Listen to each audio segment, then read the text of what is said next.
दोस्तों नमस्कार।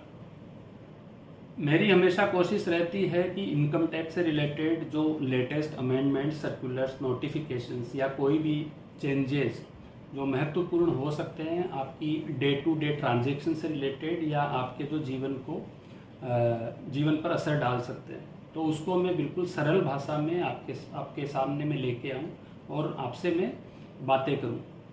तो जैसा कि आपने देख ही लिया होगा, आज का हमारा टॉपिक वो है पैन और आधार का लिंकेज। ये टॉपिक कोई नया नहीं है, पिछले काफ़ी अरसे से आपने अलग अलग माध्यम से आपने इनके बारे में सुना होगा या पढ़ा होगा, कुछ मैगजीन्स, कुछ न्यूज़पेपर या फिर कई वीडियोस।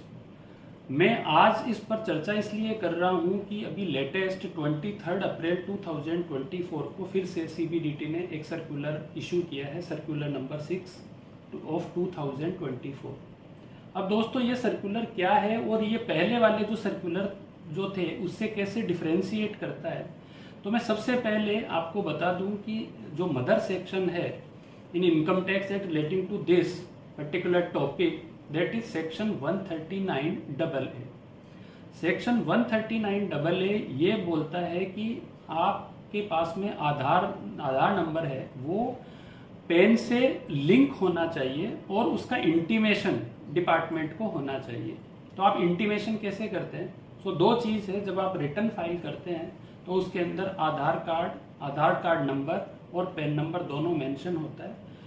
उसके अलावा आप इनकम टैक्स की वेबसाइट के ऊपर जाके जब आप अपना लॉगिन करते हैं उसमें आप आधार कार्ड को पैन नंबर से लिंक करना होता है। अगर आपने उसको लिंक नहीं किया हुआ है तो उसका कॉन्सिक्वेंस होगा कि पैन नंबर इनऑपरेटिव हो जाएगा। अब दोस्तों आप समझ सकते हैं, अगर आपका पैन नंबर ही इनऑपरेटिव है तो आज के इस दौर में पैन नंबर काफ़ी सारी जगह पर बहुत सारी ट्रांजेक्शन्स में आपके डॉक्यूमेंट्स में पैन नंबर आपको बताना पड़ता है। तो अगर आपका पैन इनऑपरेटिव हो गया तो उसके कॉन्सिक्वेंसेस क्या हो सकते हैं आप खुद सोच सकते हैं। जैसा कि सपोज वो बैंकिंग कोई ट्रांजैक्शन है या आपका कोई डीमेट से रिलेटेड ट्रांजैक्शन है तो वहाँ ऐसा माना जाएगा कि आपके पास में पैन नहीं है। तो ये एक जनरल आपको देखने का ये जरिया हो गया कि उसके बाद में आपका पैन अगर इनऑपरेटिव हो गया तो आपके क्या क्या उसमें असर पड़ सकता है। सेक्शन 139AA को ऑपरेट करने के लिए रूल 114AAA बनाया हुआ है। तो 114AAA में उसके कॉन्सिक्वेंसेस दिए हुए हैं। तो ये कॉन्सिक्वेंसेस स्पेसिफिक कॉन्सिक्वेंसेस दिए हुए हैं और उसका क्या आपका उससे असर पड़ सकता है। तो ये कॉन्सिक्वेंसेस आपको स्क्रीन पर देख सकते हैं।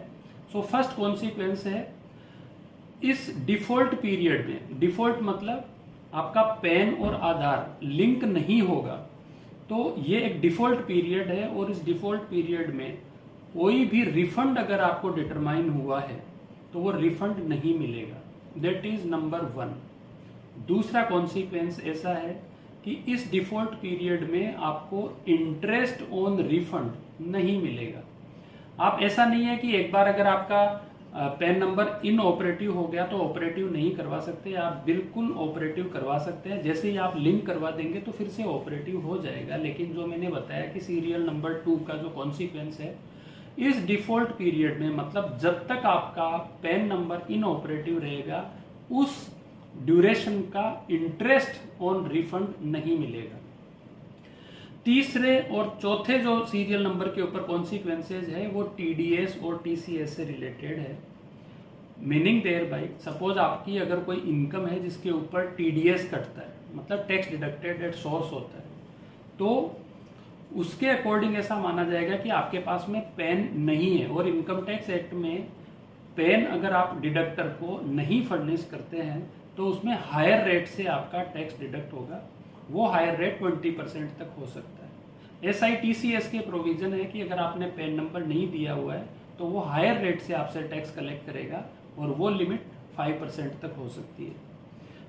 सिमिलरली तो जो सीरियल नंबर 3 और 4 है वो दो पार्टियों को अफेक्ट करता है। नंबर 1, अगर आप एक इनकम के रेसिपिएंट हैं तो आपका जो टैक्स कटेगा या टैक्स कलेक्ट होगा वो हायर रेट से होगा, दैट इज 20% और 5% जो मैंने बताया। और अगर आप एक डिडक्टर या एक कलेक्टर है तो आपको हायर रेट से डिडक्ट करना पड़ेगा और कलेक्ट करना पड़ेगा। तो ये आपके बेसिक प्रोविजंस हो गए section 139AA read with rule 114AAA।